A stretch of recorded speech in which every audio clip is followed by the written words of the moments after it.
ഇന്നത്തെ നമ്മുടെ റെസിപ്പി അവിൽ വിളയിച്ചതാണ്. അപ്പോൾ വളരെ ഈസി ആയിട്ട് തന്നെ നമുക്ക് തയ്യാറാക്കാവുന്ന ഒന്നാണ് കേട്ടോ.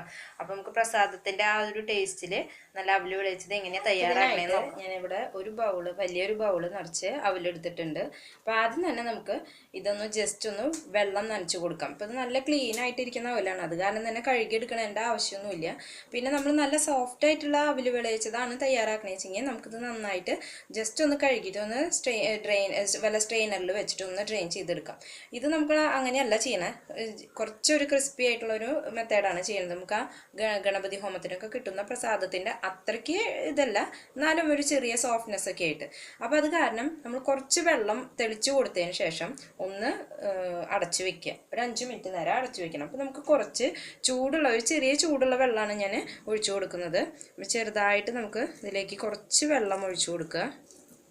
അതിന് ശേഷം ഇത് നന്നായി ഒന്ന് ഇളക്കി കൊടുക്കണം. നന്നായി നമ്മളൊന്ന് കൈകൊണ്ട് ഇതുപോലെ ഒന്ന് ഇളക്കി കൊടുക്കുക. അപ്പോൾ ഒരുപാട് വെള്ളം ഒഴിക്കരുത്. അപ്പോൾ നമ്മൾ അവിൽ നനയ്ക്കാനൊക്കെ ആകുമ്പോൾ അത്യാവശ്യത്തിന് കുറച്ച് വെള്ളമൊക്കെ ഒഴിച്ച് മൊത്തത്തിലൊന്ന് നനച്ചെടുക്കും. ഇത് അതുപോലെ നമ്മൾ മൊത്തത്തിൽ നനച്ചെടുക്കണ്ട, അങ്ങനെ ജസ്റ്റ് ഒന്ന് കുറച്ച് വെള്ളം ഒഴിക്കുക, അത്ര മാത്രമേ ചെയ്യാൻ പാടുള്ളൂ. ഇനി ഇതൊന്ന് നമുക്കിതിവിടെ അടച്ചു വയ്ക്കാം. ഇനി ഇതിലേക്ക് നമുക്ക് ആവശ്യമുള്ളത് നാളികേരമാണ്. അപ്പോൾ നാളികേരം എന്ന് പറഞ്ഞാൽ ചെറിയ നാളികേരമാണ് വെച്ചെങ്കിൽ ഒരു ഒരെണ്ണം എടുത്തോളൂ, വലുതാണെന്ന് വെച്ചെങ്കിൽ പകുതി മതി. അപ്പോൾ നാളികേരം മൊത്തത്തിൽ നമുക്ക് ഒന്നുകിൽ ചിരകി ചേർക്കാം, കുഴപ്പമില്ല. അല്ല വെച്ചെങ്കിൽ ഇതുപോലെ പീസാക്കിയിട്ട് നമുക്ക് മിക്സി ജാറിൽ ഇട്ടിട്ട് ജസ്റ്റ് ഒന്ന് അടിച്ചെടുത്തിട്ടുണ്ട് വെച്ചെങ്കിൽ വളരെ ഈസി ആയിട്ട് തന്നെ നാളികേരം ചേർക്കാവുന്നതാണ്. അപ്പോൾ ഞാൻ ഇതിലത്തെ ആ ഒരു നാളികേരത്തിൽ ഞാൻ ചെറിയ നാളികേരം ഒരെണ്ണം എടുത്തിട്ടുണ്ട്. അപ്പോൾ അതിൽ നിന്ന് ഞാൻ കുറച്ച് ഇതുപോലെ പീസുകളാക്കി ഇട്ടിട്ടുണ്ട്. അപ്പോൾ നമുക്ക് നാളികേരം ഗണപതി ഹോമത്തിൻ്റെ പ്രസാദത്തിലൊക്കെ ഇതുപോലെ കൊത്തായിട്ട് കിടക്കണം കണ്ടിട്ടില്ലേ. അപ്പോൾ അത് കാരണം ഞാനൊരു ഭംഗിക്ക് വേണ്ടി ചെയ്തു എന്ന് മാത്രമല്ല, ചെയ്യും മൊത്തത്തിൽ ഇതുപോലെ എടുത്തിട്ട് മിക്സി ജാറിനകത്തിട്ട് ജസ്റ്റ് ഒന്ന് കറക്കി എടുത്താൽ മതി, അല്ലെങ്കിൽ മൊത്തത്തിലൊന്ന് ചിരവി എടുത്താലും മതി. അത് നിങ്ങളുടെ സൗകര്യത്തിനനുസരിച്ച് ചെയ്തോളൂ. അപ്പോൾ നമുക്കിത് ഒന്ന് മിക്സി ജാറിൽ ഇട്ടിട്ട് ഇതിലേക്ക് ആവശ്യമെന്ന് പറഞ്ഞത് ശർക്കരയാണ്. അപ്പോൾ ഞാനിവിടെ ഒരു 6 ബെല്ലം ശർക്കര എടുത്തിട്ടുണ്ട്. അപ്പോൾ നമ്മൾ എടുത്തിരിക്കുന്ന നാളികേരത്തിൻ്റെയും അതുപോലെ അവലിൻ്റെയും ഒക്കെ ഇതിനനുസരിച്ചിട്ട് വേണം ശർക്കര. അപ്പോൾ പ്രസാദത്തിൻ്റെ ഒരു മെത്തേഡൊക്കെയാണ് വെച്ചെങ്കിൽ നമ്മൾ കൂടുതൽ മധുരം ചേർക്കും. അപ്പം ഞാനിപ്പോൾ ഇതിൽ 6 ബെല്ലം ശർക്കര ചേർത്തിട്ടുണ്ട്. അപ്പം മധുരം നമുക്ക് ഉപയോഗിച്ചതിന് ശേഷം ഞാൻ പറയാം എത്രയാണ് വേണമെന്ന്. പിന്നെ നെയ്യ്, പിന്നെ ആവശ്യം ഒരു 5 ഏലക്കായ എടുത്തിട്ടുണ്ട്. പിന്നെ ഞാൻ എടുത്തിരിക്കുന്നത് എള്ളാണ്. അപ്പോൾ എള്ള് ഞാൻ ഇത്തിരി കൂടുതൽ എടുത്തിട്ടുണ്ട്. അപ്പോൾ എള്ള് ഇതിനകത്ത് കൂടുതൽ ചെല്ലുമ്പോഴേക്കും നമുക്ക് കൂടുതൽ ടേസ്റ്റ് ഉണ്ടായിരിക്കും. എള്ളും അതുപോലെ നെയ്യും ഒക്കെ ചേരുമ്പോഴാണ് കറക്റ്റായിട്ടുള്ള ആ ഒരു അവിൽ വിളയിച്ചത് നമുക്ക് കിട്ടുക.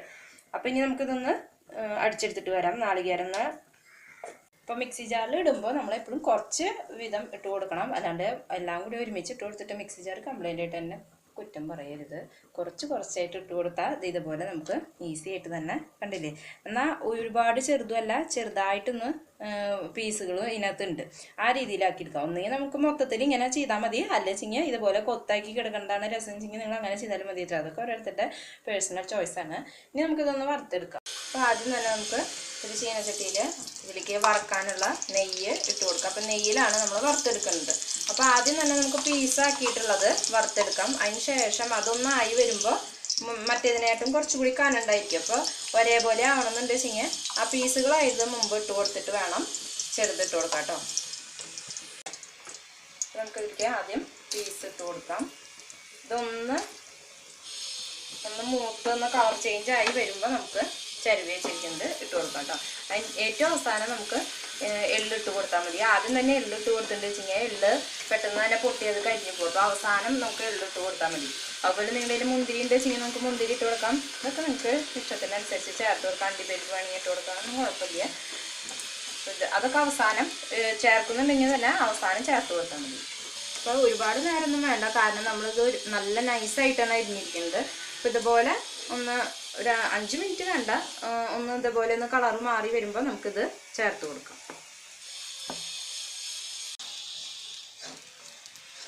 അപ്പോൾ ഒരുപാട് കളർ ചേഞ്ചായി വരുന്നു വേണ്ട, ഇതുപോലെ ഒരു 5 മിനിറ്റ് നേരമൊക്കെ നല്ല മീഡിയം ഫ്ലെയിമിലിട്ടിട്ട് ഒന്ന് വറുത്തെടുക്കുക.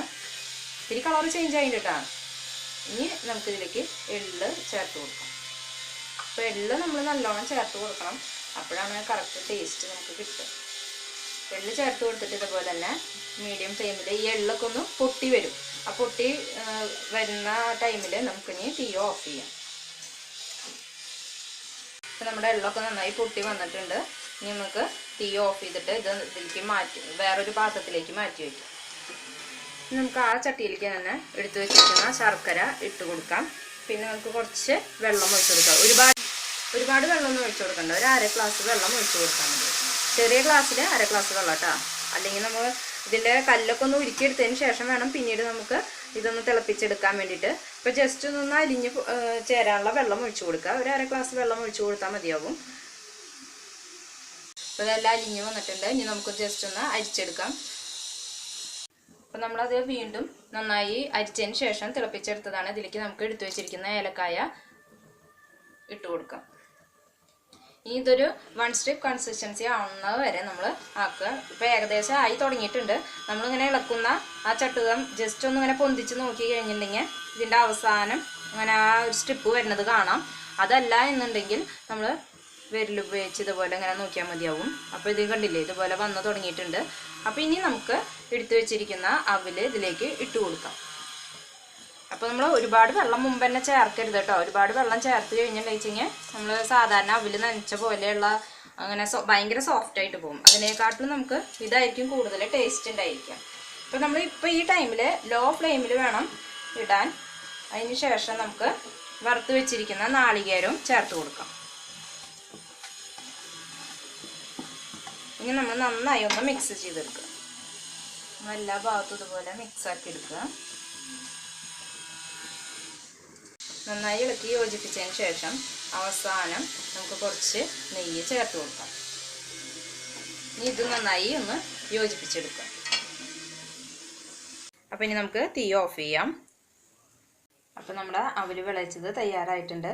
അപ്പോൾ നമ്മൾ ആ ഒരു 1 സ്റ്റിക്ക് കൺസിസ്റ്റൻസി എന്ന് പറയുന്നത് പ്രത്യേകം ശ്രദ്ധിക്കുക. അപ്പോൾ മാത്രമേ ഒരു ഇത്തിരി ക്രിസ്പി ആയിട്ട് നമുക്ക് കിട്ടുള്ളൂ. അതുപോലെ തന്നെ അവിൽ നനയ്ക്കുമ്പോൾ ഒരുപാട് വെള്ളം ഒഴിച്ച് നനയ്ക്കരുത്. അപ്പോൾ അതാകെ ഉണ്ടയായി പോകും കേട്ടോ. അപ്പോൾ അങ്ങനെ സോഫ്റ്റായിട്ട് കഴിക്കാൻ താല്പര്യമുള്ളവർക്ക് അങ്ങനെ ചെയ്യാം, അതുകൊണ്ട് കുഴപ്പമില്ല. ഇനി അതുപോലെ നമുക്ക് പ്രസാദം കിട്ടുന്നത് പോലെ നല്ല ക്രിസ്പി ആയിട്ട് വേണമെന്നുണ്ടെങ്കിൽ ആദ്യം കുറച്ച് വെള്ളം നനയ്ക്കുന്നത് നമ്മൾ തീരെ നനയ്ക്കാതെ ഡയറക്റ്റ് ഇതിലേക്ക് ഇട്ട് കൊടുത്താൽ മതിയാവും. അപ്പോൾ നല്ല ക്രിസ്പി ആയിട്ടുള്ളത് നമുക്ക് കിട്ടും. അപ്പോൾ നിങ്ങളെല്ലാവരും ട്രൈ ചെയ്ത് നോക്കുക. നിങ്ങളുടെ ഫീഡ്ബാക്ക് എന്നെ അറിയിക്കണം. അതുപോലെ തന്നെ ആദ്യമായി കാണുന്നവരാണെങ്കിൽ സബ്സ്ക്രൈബ് ചെയ്ത് സപ്പോർട്ട് ചെയ്യാൻ മറക്കരുത്. അപ്പോൾ അടുത്ത റെസിപ്പിയുമായി നമുക്ക് വീണ്ടും കാണാം. Thank you. ഇന്ന് നമ്മൾ ഒരു വളരെ സിമ്പിളായിട്ടുള്ള എല്ലാവർക്കും അറിയാവുന്ന ഒരു റെസിപ്പി തന്നെയാണ്, അതായത് അവിൽ വിളയിച്ചത്. അപ്പോൾ നമുക്കിത് എങ്ങനെയാണ് ചെയ്യുന്നതെന്ന് നോക്കാം.